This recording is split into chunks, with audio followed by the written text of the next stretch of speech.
شیخ عباس گمی نے جو یہ دعائے رجبیہ نقل کی ہے، اس کی ذیل میں یہ بھی لکھا ہے کہ یہ وہ دعا ہے کہ جو آپ کبھی بھی کسی بھی لمحے کسی بھی مہینے پڑھ سکتے ہیں.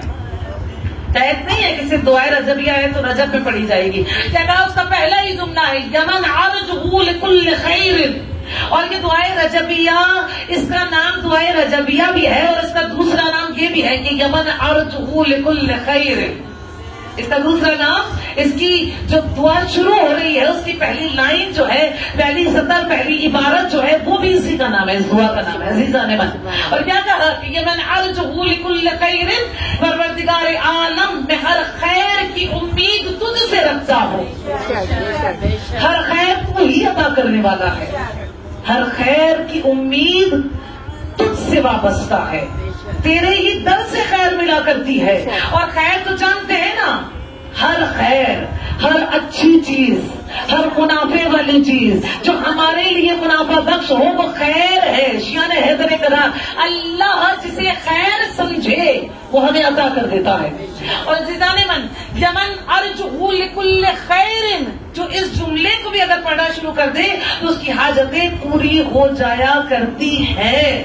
پوری دعا پڑھے یا نہ پڑھے، صرف ایک جملہ کہنا شروع کر دے کہ اے پروردگارا میں تجھ سے امید باندھتا ہوں، میں کسی اور در پر نہیں جانا چاہتا، میں اسی در سے لینا چاہتا ہوں کیونکہ اسی در سے خیر ملا کرتی ہے. کہتے ہیں کہ کوفے میں روایت ہے کہ کوفے میں ایک طالب علم تھا، بہت زیادہ غریب تھا، مفلس تھا، نادر تھا، لیکن طالب علم تھا، یعنی سب سے امیر تھا.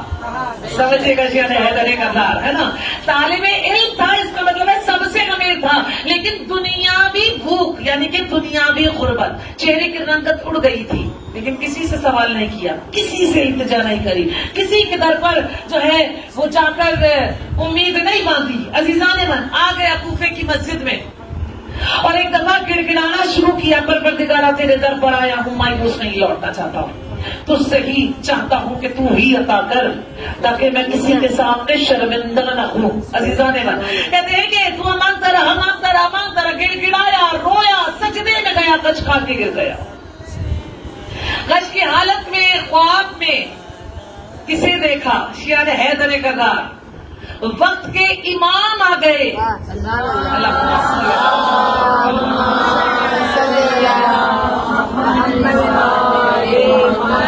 کیا کہتے کہتے بے ہوش ہوا تھا، کہتے کہتے بے ہوش ہوا تھا. یمن ارجہ لکل خیر، یمن ارجہ لکل خیر، یمن ارجہ لکل خیر. کہتے ہیں یہ کہتے کہتے بے ہوش ہوا، وقت کے امام آ گئے اور آتے کے ساتھ ہی کہا اے بندے خدا، جیسی امید تو نے خدا سے باندھی ہے بس ایسی ہی امید ہر وقت، ہر لمحے، ہر گھڑی اسی خدا سے باندھنا.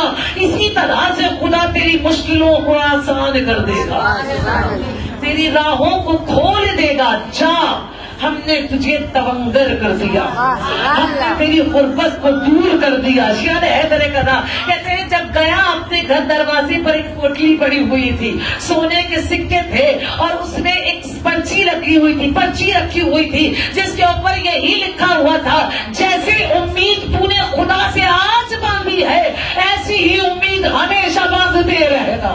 سبحان اللہ. اس کا مطلب ہے جب مانگو اس سے مانگو، بے